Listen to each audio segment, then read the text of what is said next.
front-end efficiency. And it's all about having a streamlined development and deployment process. Right. I'm going to talk about 4 core elements here. The first is CI/CD, or continuous integration and continuous delivery with DevOps. Then AI-powered development. Then the lowest possible turnaround time. And finally, modern Agile and Kanban. And I will have some controversial opinions here, so if you disagree with something, let's talk about it after. But I'm trying to push the boundaries a bit with this presentation. So the first element is CI/CD. But before I dive into that, I just want to quickly show the 7 elements of modern DevOps. The first is continuous integration, merging to master often. Next up is continuous delivery, which is taking those merges and publishing them to production. Then we have microservices, many small backends instead of one giant one. Infrastructure as code, having all of your server configuration in configuration files so we can spin them up automatically. Monitor and log everything. Communicate and collaborate with everyone, and continuously using the feedback from those steps to influence future development. That is sort of the core concepts of DevOps. But I'm going to focus on the first 2, at least in relation to efficiency. The first, continuous integration, is all about merging to master often, and I like to do it with trunk-based development. And it should also stay in an always deployable state, with rapid merging to main and automated testing. But let's look at the website instead, because there's a really good website for trunk-based development, which you can see here. And it's all about having a shared branch, which are either called trunk, master, or main, where all the work is going on. And in sort of a perfect world, you don't even have pull requests at all. And this is usually for smaller teams. And then you end up creating release branches or release tags each time you take this to production. But of course, some teams decide to instead have short-lived branches, the small gray ones at the bottom there, which is a short-lived branch for, let's say, 1 to 2 days maximum, where you do some work and then merge it back in as soon as possible, which is really important. So with the branches, you push directly to main with short-lived branches. That is the key part here. You can't have branches living for several days or more, which is really tempting in a lot of projects, especially when you're making a larger feature. And sometimes you can end up with a pull request structure if you have a junior or a senior on the team working together so that they can collaborate properly. But you should keep it to less than a few days when possible. Then on the other side of DevOps, we have continuous delivery. But we also have continuous deployment, which I actually learned during this presentation is 2 completely different things, or not completely different, but there are 2 different things. Continuous delivery is about automated deployment, mostly, because at some point you will have a button that someone has to push release to production or similar. But continuous deployment, on the other hand, is a fully automated system where it goes out automatically when you merge to main. So most implementations of DevOps use the first one, where someone has to manually approve it, but the best one is having it fully automated. But I've worked with this on several projects, and a usual environment setup I end up with is test, stage, and production, and most of you have probably used something like this, where you automatically deploy to test each time someone merged to master, you manually deploy to stage, and then you manually deploy from stage to production. I did this at several customers, including AOF, and it looks like this. Really common setup. But if you are doing DevOps by the book, yeah, here's an example of how you can do it in GitHub, because they have a release version system where you can tag a specific commit with a version number and some information, and it automatically does it for you. And then you can have a GitHub action that picks up on this. But this is not great DevOps, at least if you're going purely by how it should be done by the definition. Because master should be production. Whenever you push something to master, that should go out to production. You shouldn't have several environments in between there, causing problems and decreasing efficiency. Well, why? I said some, but it's all about having the lowest possible difference between development and production. What do I mean? Well, you have less time for a bug fix. Imagine that you are having a deployment to production each time you complete a sprint. The problem there is that you might have fixed a bug a day after the previous release, but it still takes a month until the users get that fix. And the same for features. You will potentially have to spend the entire sprint before the next deployment before you get feedback on if they like the feature or not. And you will have merge conflicts if you have a huge difference. And trying to switch to a system where you have main and production being as close as possible, you will also have no longer the need to fix things directly in production. Okay, so how do we do this? There are many tools that have started to pop up. One really popular one is Vercel that does this for us. This is a sort of a deployment solution, which I can show you here. This is my own project where you're able to add new projects, but the general thing is that you tie it to a GitHub repo, and each time you push something to the main branch, it's going to automatically deploy to production for you, and usually pretty fast as well, like 30 seconds, which is insane for a next project. So that means that production is only 30 seconds behind main, which is really getting somewhere. And there are many other tools like Vercel. I just want to highlight my favorite. Because this is all about auto-deploying on each merge without you having to do anything. It should be fully automated. But you also get deployment previews because you do no longer have a staging environment. And a lot of customers freak out when you say you don't have a staging environment anymore. You need the ability to test features in the UI before it goes out. So that's why they have something called deployment previews. Because each time you create a pull request, it attaches a comment to the pull request where it deploys that pull request to its own temporary environment, which you then can open up and see how the UI looks in this pull request. But that's not the end of it. You can also have a discussion directly in the UI. Those bubbles here are a part of their deployment solution. So now we can have a discussion on the UI directly in the UI. Now the pull request can become more than a code review. It can also become a UI review with your designer.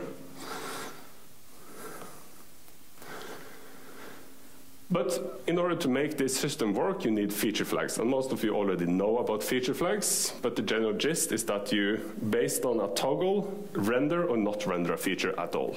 Pretty simple stuff. But this allows you to, let's say you're working on a larger feature, it's going to take you 2 weeks to deploy, 2 weeks to make the entire thing. But you can't have pull requests for more than 1 to 2 days, then you have a problem. So you have to hide the feature, but keep the code in production and enable it once it's finished by flipping the flag to true. Because you need ability to merge a pull request before a feature is done. And it also allows you to do A/B testing, where a certain subset of users gets the new feature, and the rest gets the old feature, and you can compare like who buys the most, who earns you the most.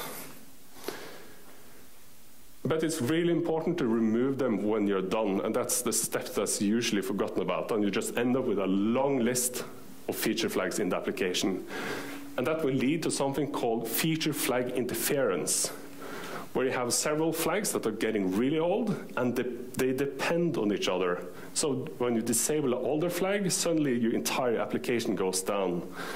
So then you have a problem. But it's easily solvable.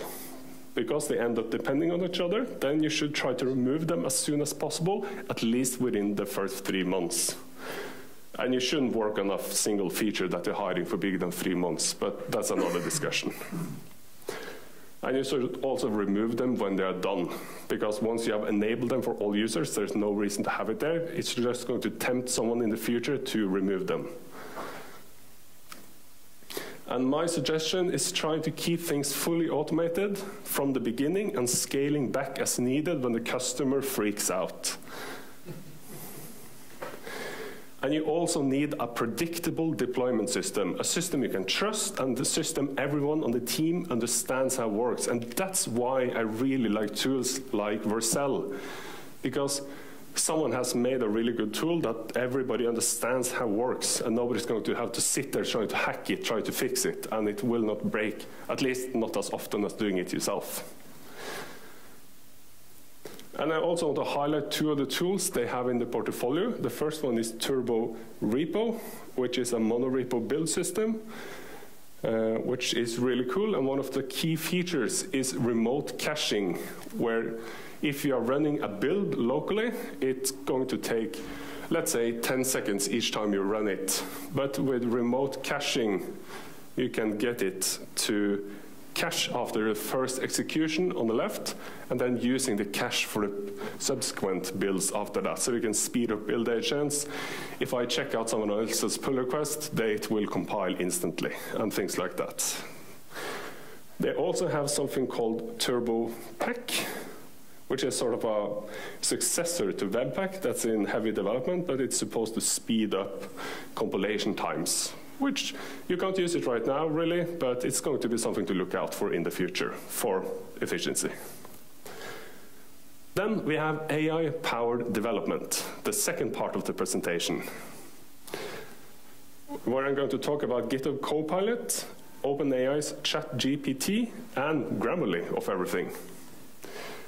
You probably already know what the deal with Copilot is, but it's suggesting code based on your previous input. And it's supporting a lot of editors now, so you can probably use it in all of your favorite editors. And the general gist of Copilot is it's using something called GPT-3. It's for coding solutions, so it's only giving feedback based on your previous code. And you can think of it like an autocomplete feature, because it usually gives snippets around one line or short snippets. And it excels at simpler code. I started to learn a new front-end framework, Svelte, recently. And it was really good in the beginning, because then it has a lot of data to pull from. But the more complex use cases you get into, the less perfect the solutions will be.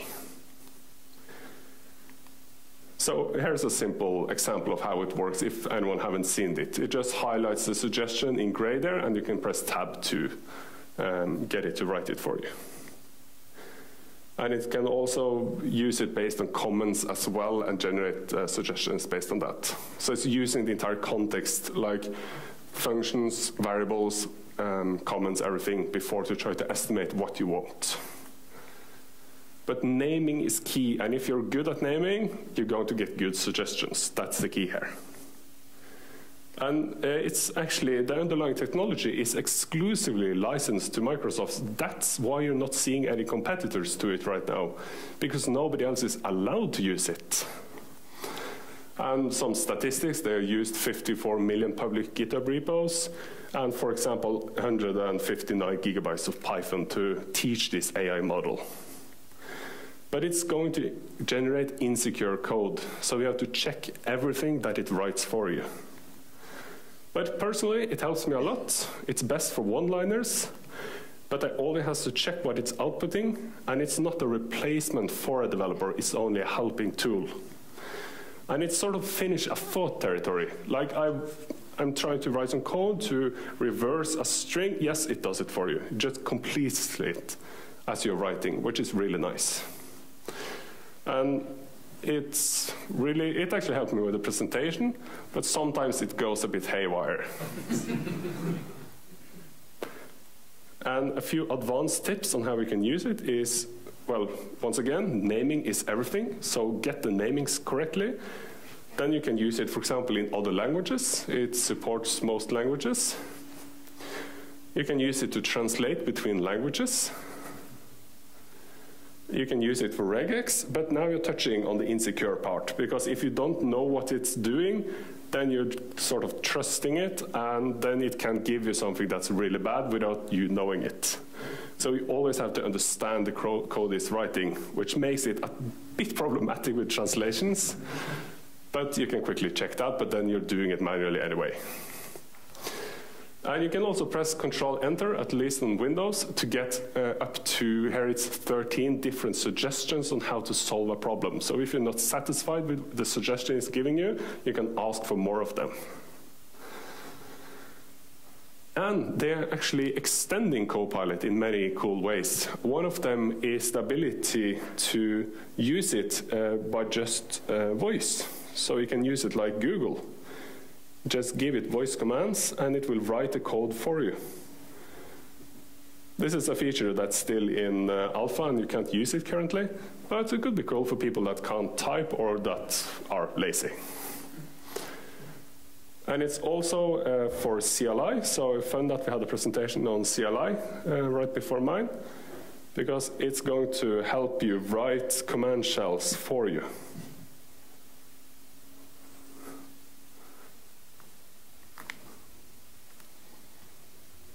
Yeah, we're running a bit low on time, so I'm skipping a bit forward. It also is working on a feature where it can give you help on pull requests, and this is probably the biggest one, where it has the ability to take an issue and create a suggestion for how to fix that issue for you. It can actually create the pull request with all the code change you need. So I'm sort of feeling we're touching on the territory where they're starting to replace us a bit scary, but it's going to be really useful in the beginning. And you can also use it to review pull requests, autocomplete pull requests, generate tests for you, repair pull requests if something bad happens, and handle responses. So a lot of really cool but really scary tech is coming to Copilot. And if you want alternative, we have GPT Code Clippy as well, which is sort of an open source alternative where they're just playing around with it if someone wants to see under the hood. Then on the other side, we have ChatGPT, which has become really popular recently, and that's a link to open it, but I can't probably do it anymore because it's just too much traffic. And it's actually helped me a lot with research for this video, and it's a great tool for discussing coding solutions. And I'm just curious, who has tried it? Yeah, most of you. So nothing I'm going to talk about there is going to be a big surprise for you. But just remember that it's confidently wrong. It can be so incredibly wrong on what it says, but it's so confident. So if you don't know what it's talking about, you can just accept it as truth. And I've seen that problem a lot.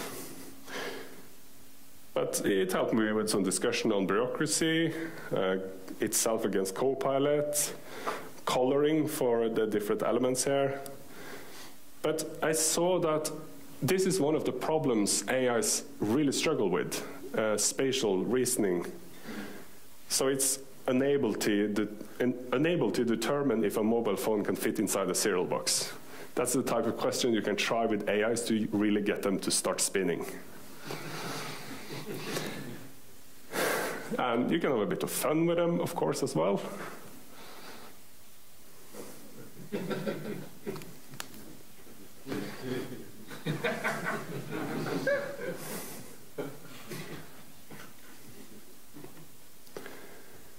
And you can also get it to be a bit annoying.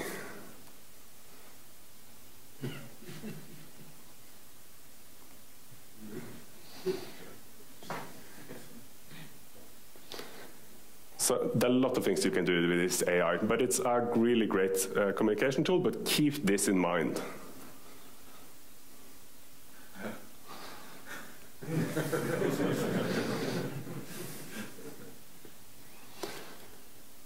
This is based on actually a slightly newer version than Copilot with 3.5, and it's a great way to discuss code and discuss pull requests. I have actually, on several occasions, copied the entire code for a pull request for some other developer on my team into ChatGPT, and it actually gave me some really good pointers on how to review it.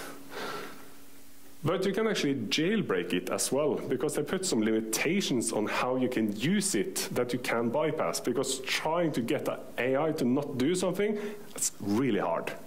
So you can't talk about illegal things, you can't ask it for how to make a bomb, unless you try to spin it around a bit.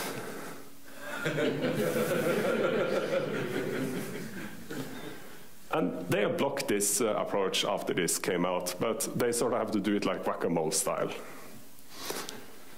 So in general, Copilot is a slightly older version, and it's more for developers, but ChatGPT is more for general use, code completion versus code discussion, which is depending on what you want, and one is free at the moment, but it's probably going to become rather expensive at some point.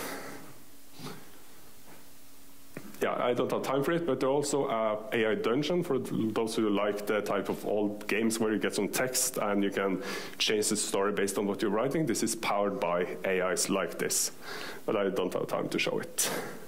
And the final tool I suggest checking out is Grammarly. Really great if you're writing English documentation, because it gives you some really great suggestions for how to fix the grammar, spelling, and everything in between. And my dog wanted to be in this as well. So it's a bit hard to focus when I'm making a presentation and it just stands there like that. Then we have lowest possible turnaround time, the third element. And this is probably old news for most of you. Most of you probably like things to be fast. Who likes things to be fast? Around half of you? Perfect. Like one example is I worked at a company where one company develops the application and another company deploys the application. That is probably as bad as you can get it. And you usually want fast local development as well as deployment. Like you want a fast IDE, build times, tests, CI/CD. This is usual stuff you already know about. But the big one in projects is usually about reducing red tape or bureaucracy. But the thing is, why are we having that problem in the first place? Well, the reason we have bureaucracy is to average out the quality of developers, so both good and bad developers make the same mediocre level of quality. This is pushing it a bit, but that's sort of the underlying problem we're usually trying to solve at organizations. And we change by adding to the process. What do I mean? Look at this image. There's a roof on the top there that you want to stabilize, but there's only like one brick in the corner, so it's a bit unstable. How would you have stabilized this roof? The usual suggestion people come up with is adding a brick to each of the other corners so you get a stable roof in the end. But this is based on a recent study, which probably a few of you have read about, talking about that we as humans like to add things to fix problems rather than taking things away, which is a really key problem in most projects, because we keep adding processes instead of taking them away. Like, do you really need in all projects smart commits, 3 people approving deployments to production, approval of architecture before you try something new, send emails rather than Slack messages, pull requests, unit tests instead of integration tests, and conventional changelog? Some projects, definitely. But do you need them in all projects? And that's a discussion that's usually not happening as often as it should be, because we forget about speed. We forget that we can just remove the corner piece and move the entire thing one tile down, which is sort of the suggestion they were looking for, because it's the least change to the product. So some solutions are having autonomous teams with self-control, because it's much more easy to fix one team rather than the entire organization. But the biggest problem is going to be cultural inertia, or the resistance to change within organizations. People hate to change, and that's really the biggest problem I've ever seen. People rather keep a broken system around rather than face something new, better, but unknown. That's a really annoying thing I've seen in a lot of projects, at least.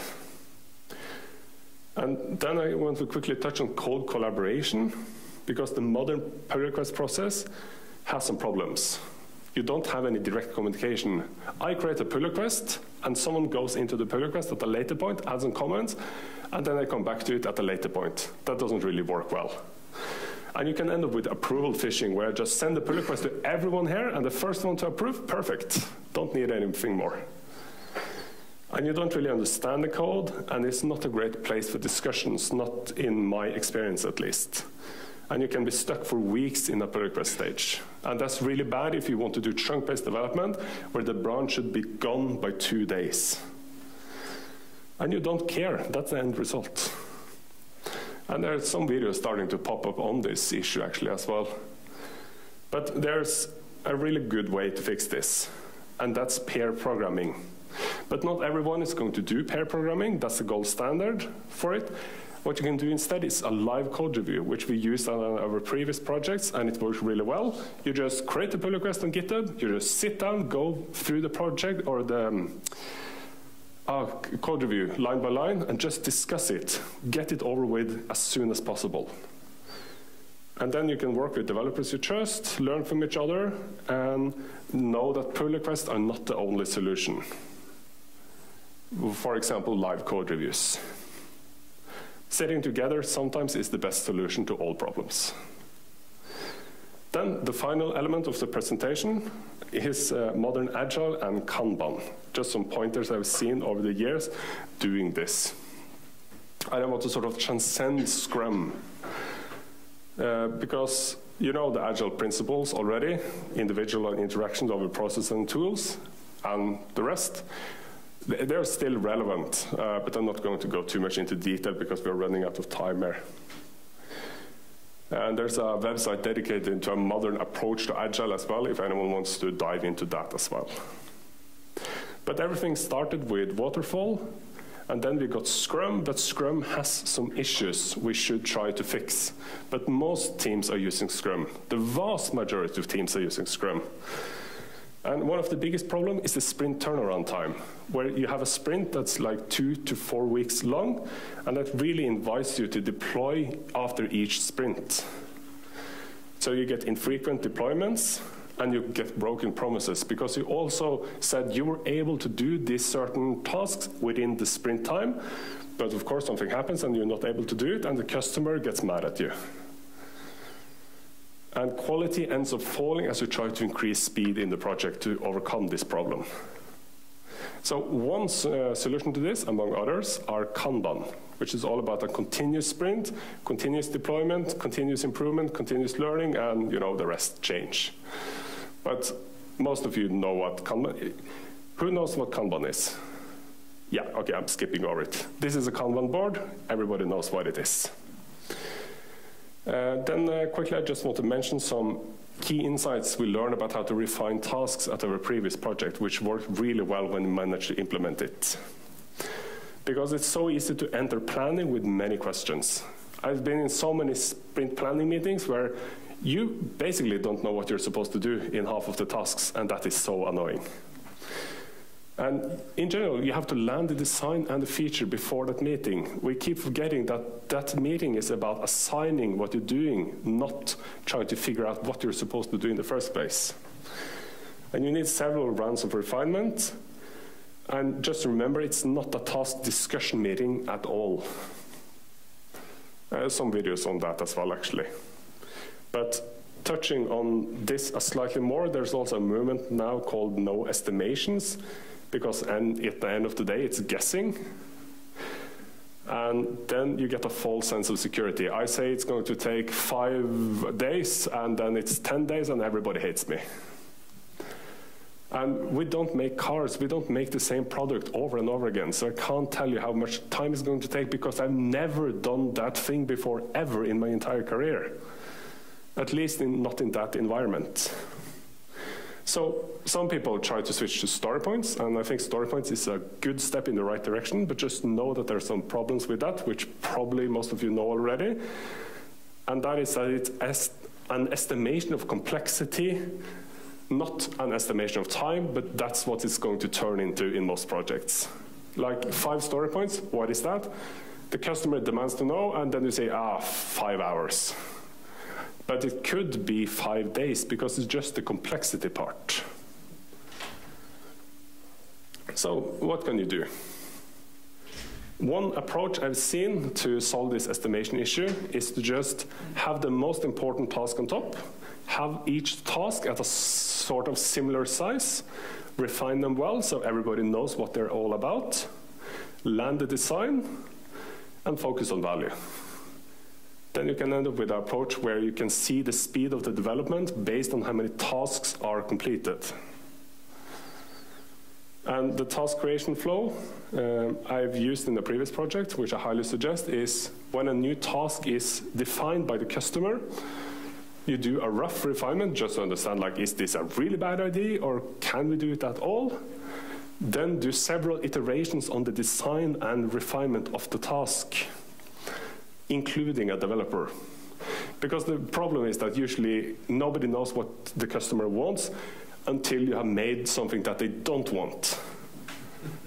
So that's why you should have a designer create a design for the customer and get them to approve that before you continue. I've saved so much time on this. And we keep forgetting that it's only when we agree on the task and the design that we can start development. And the big problem is that we keep forgetting that all projects need a designer, even internal projects. Because the job of the designer is usually not to make things pretty, it's to help understand what you actually want. And mocking up understanding of how the solution should be, it's much faster for a designer than a developer. And the final element is stand-up. Because the modern stand-up process is a bit broken, it's ending up being a discussion meeting often. And you have no idea what you're talking about. Like, I, as a front-end developer, usually don't know what the back-end developers are talking about at all. And some people can end up having a blocker from the previous stand-up to the next stand-up because they don't stop and tell the team that they're having a problem. So the solution is to don't wait until the next stand-up if you have a problem. I find it really weird that we wait until the stand-up before we say, hey, I'm blocked on my task. Why are you not telling the team that before? You're sort of wasting a lot of time there. And you should have well-refined tasks, as I talked about, and you try to keep it short. But the big thing is that you need to create a place for discussions. Stand-up usually turns into a discussion meeting because you're lacking an area for them to have those discussions. And have small teams, of course. And one approach also you can do is have a ball that you pass around during the stand-up so that I don't know that I'm the third one to speak based on the clockwise orientation. You get assigned at random and then you sort of spend more time listening to other people talking.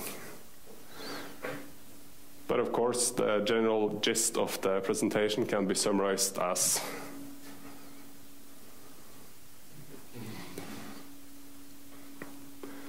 because what I want to leave you with is that it's more or less this. Keep in mind that usually we keep adding to our process, we keep saying we need to do some extra steps in order to fix the project, while in reality, most of the time, just removing something will have a much bigger impact on how we will solve the problem.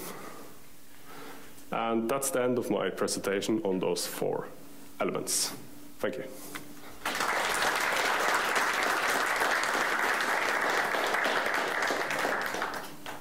Alle er vel veldig slitne og klar for mat, men det er noen som har noen spørsmål?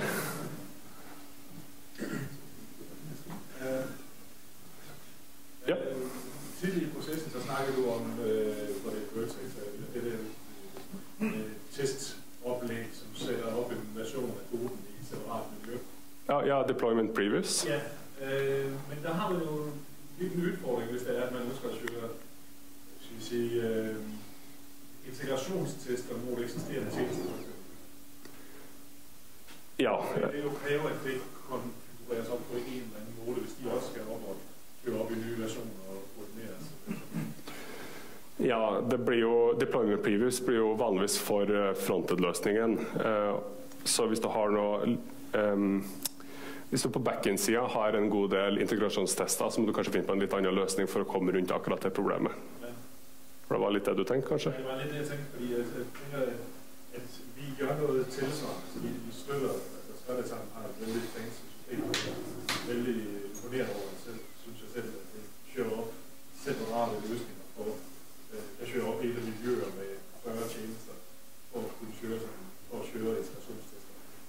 Ja.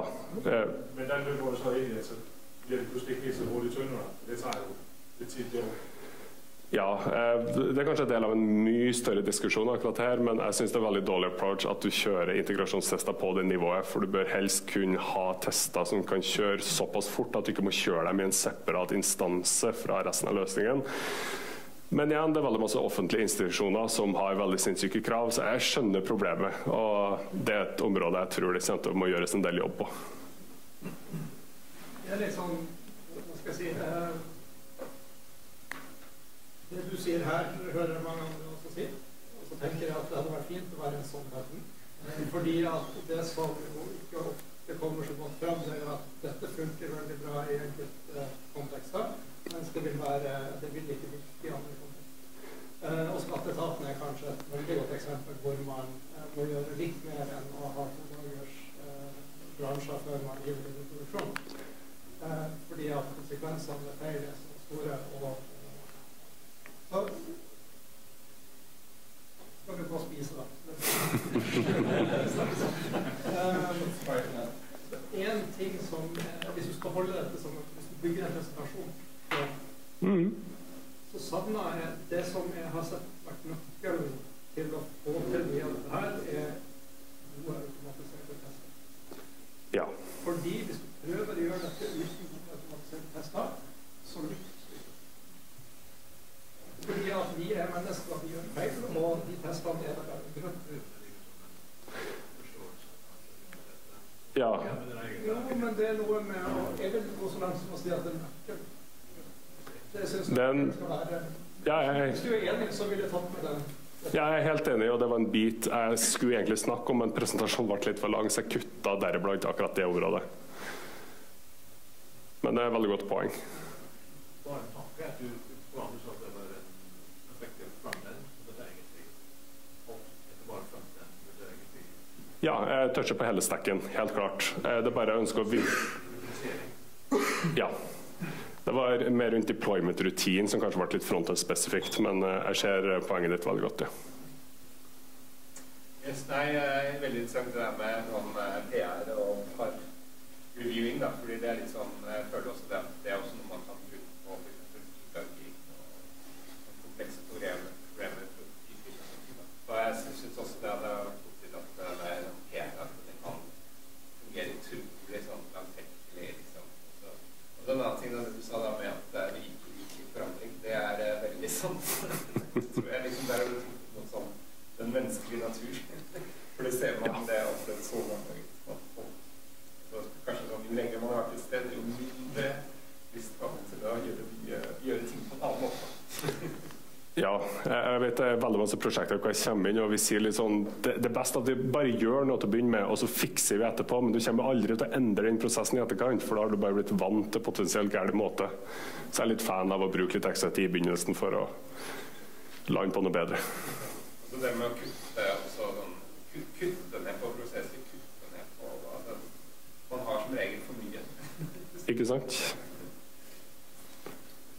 Spørsmål. Jeg forstår at du har gjort dette noen ganger. Etter min erfaring, det å bygge en god fungerende pipeline, CD-pipeline, det er ganske vanskelig. Det tar tid. Ellers så har ikke jeg vært med på å gjøre det helt riktig. Men også det krever ordentlig investering.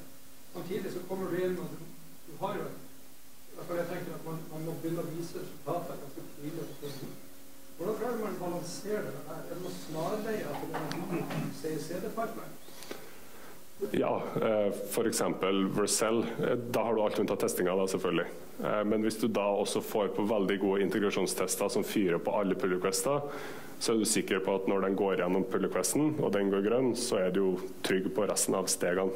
Da kan du gå ut i produksjon. Så det er egentlig trenger Vercel for alt mulig? Ja, jeg må tatovere det her, selvfølgelig.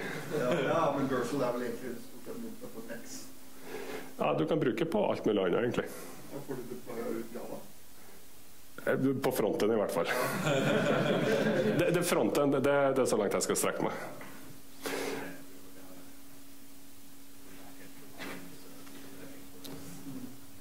Ja, jeg tror vi er tom for tid og veldig sulten på mat, så selvfølgelig bare møte meg senere hvis det er noen som har noe mer de har lyst til å diskutere.